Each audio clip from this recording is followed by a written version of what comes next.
ঘন্টা হয়ে গেল, এখনো পর্যন্ত কিন্তু হুমায়ুন কবিরকে কিছু অ্যাকশন নিতে পারেনি। সে ক্ষমতা মমতা ব্যানার্জি নেই, জানে 10টাতে তো নেমে আসবে এবং হুমায়ুন কবিরের মতো আরও বহু জায়গায় সংখ্যালঘু তারা কিন্তু এবার বিদ্রোহ শুরু করবে। সংখ্যালঘু বলে চিৎকার করে সংখ্যালঘুদের জন্য আলাদা একটা প্রকল্প করেছে। কেউ বলতে পারবে সংখ্যালঘুদের জন্য একটা আলাদা প্রকল্প করেছে? মুসলমান স্ত্রী প্রকল্প সিরিয়াস হয়ে গেছে যে আমরা ভোট মমতা ব্যানার্জিকে দেবো না। হ্যাঁ, সেই সমস্ত মুসলিম ভোট দেবে মমতা ব্যানার্জিকে যারা কালকের সকালে কি খাবে ঠিক নেই, ওই পার্টির টাকা চাঁদা তুলে খাবে, তারাই সেই সমস্ত মুসলিমরা মমতা ব্যানার্জিকে ভোট দেবে। এবারে মনে হয় আমি আর আমার জায়গা রাখতে পারবো না, কারণ 2 থেকে 5% ভোট সুইং করবেই। মমতা ব্যানার্জির স্বপ্ন শেষ হয়ে এসছে। 2026-এ এই সংখ্যালঘুরাই ওনাকে নিচে নামাবে, কারণ 2 থেকে 5% ভোট সুইং যদি মুসলিম ভোট যদি করে তাহলে মমতা ব্যানার্জির আর জিততে হবে না। এই জুজুটা মমতা ব্যানার্জির প্রচুর এসে গেছে। এখন মনে হয় হুমায়ুন কবির এখন আর খুব বেশি পয়সা কড়ি পাচ্ছে না, মানে কোট আনকোট হতে পারে, সেই জন্য হুমায়ুন কবির এখন বেঁকে গেছে। যারা ভারতীয় তাদেরকে রাষ্ট্রকে সম্মান দেওয়া উচিত, এটা একেবারে উচিত। এবং এখানে কি হয়, প্রকৃত শিক্ষিত মুসলিম যারা তাদেরকে ঠাঁই দিচ্ছে না দলে, কারণ তারা তো আর ওইসব অসৎ কাজ করবে না।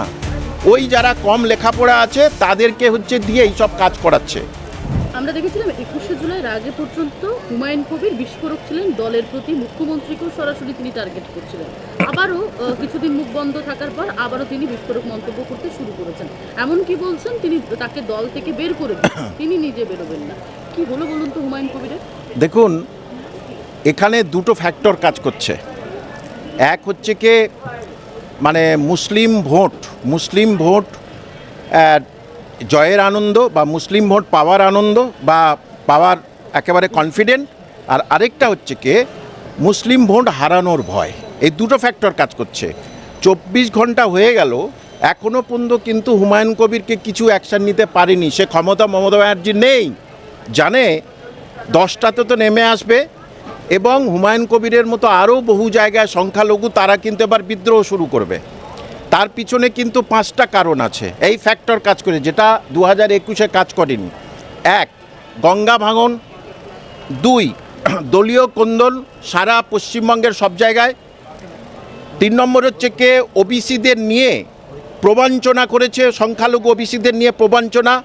3, মাদ্রাসা আনএডেড এবং অ্যাডেড মাদ্রাসাকে নিয়ে প্রবঞ্চনা করেছে। আর সবার শেষে বিজেপি জুজু। এই 5টা ইস্যুতে মোহামেডান বা মুসলিমরা তারা কিন্তু একেবারে ফিউরিয়াস হয়ে গেছে যে আমরা ভোট মমতা ব্যানার্জিকে দেবো না। হ্যাঁ, সেই সমস্ত মুসলিম ভোট দেবে মমতা ব্যানার্জিকে যারা কালকের সকালে কি খাবে ঠিক নেই, ওই পার্টির টাকা চাঁদা তুলে খাবে, তারাই সেই সমস্ত মুসলিমরা মমতা ব্যানার্জিকে ভোট দেবে।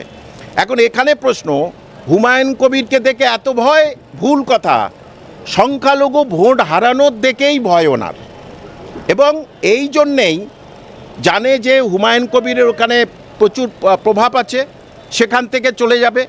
এই সঙ্গে সঙ্গে আরও বেশ কিছু সংখ্যালঘু লিডার তারা কিন্তু বেঁকে বসবে যে আমরা কিন্তু এই দলে থাকবো না, তার কারণ তার এলাকার সংখ্যালঘুর কাছ থেকে নানা রকমের কটু কথা শুনতে হচ্ছে সেই সমস্ত সংখ্যালঘু লিডারদের। সুতরাং মমতা ব্যানার্জির স্বপ্ন শেষ হয়ে এসছে। 2026-এ এই সংখ্যালঘুরাই ওনাকে নিচে নামাবে, কারণ 2 থেকে 5% ভোট সুইং যদি মুসলিম ভোট যদি করে তাহলে মমতা ব্যানার্জির আর জিততে হবে না। এই জুজুটা মমতা ব্যানার্জির প্রচুর এসে গেছে এখন। কিন্তু বারে বারে যে বলা হচ্ছে সংখ্যালঘুরা মমতা ব্যানার্জিকে ভোট দেন, এই বিষয়টা নিয়ে ভোট দিয়েছিল যে তোমাদের অনেক সুযোগ সুবিধা দেবো, তোমাদের লেখাপড়ার মধ্যে নিয়ে আসবো, কিন্তু সেটা করেনি।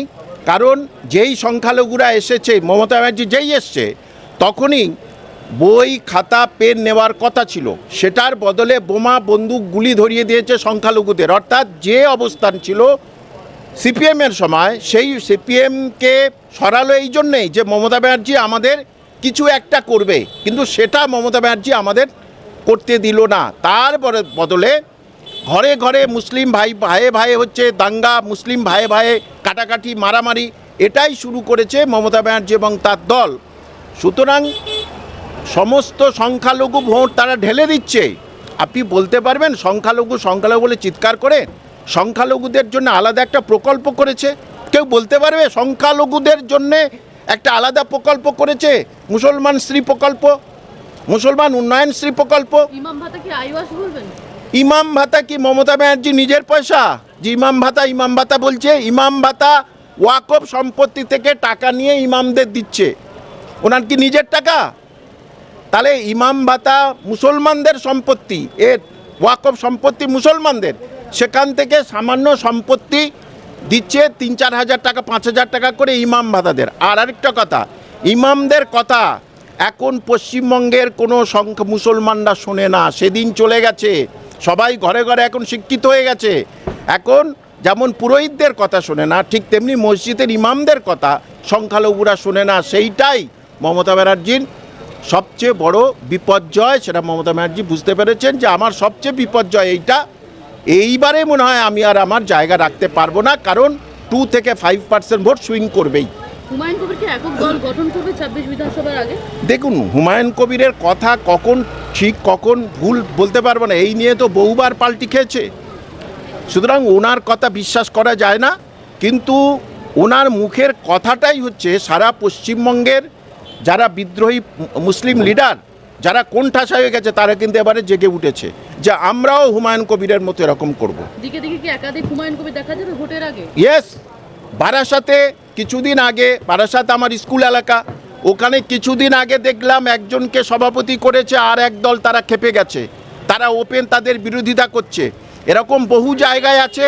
অ্যাকচুয়ালি কি জানেন তো, মনে হয় হুমায়ুন কবির এখন আর খুব বেশি পয়সা কড়ি পাচ্ছে না, মানে কোট আনকোট হতে পারে, সেই জন্য হুমায়ুন কবির এখন বেঁকে গেছে। কারণ যে পয়সা ইনকাম করবে, তুলবে, কিছুটা খাবে, কিছুটা দেবে বা দিতেও পারে কোট আনকোট, সেই তো দলে থাকবে। এছাড়া তার অন্য কোনো ভাবেই কেউ তৃণমূল কংগ্রেস করে না, করতে পারে না। ভালোবেসে তৃণমূল কংগ্রেস করে না, এখন পশ্চিমবঙ্গে কেউ ভালোবেসে তৃণমূল কংগ্রেস করবে না। তৃণমূলের প্রতীক ছাড়া অন্য প্রতীকে লড়ে দেখান হুমায়ুন কবিরকে ওপেন চ্যালেঞ্জ জানাচ্ছেন ব্লক সভাপতি।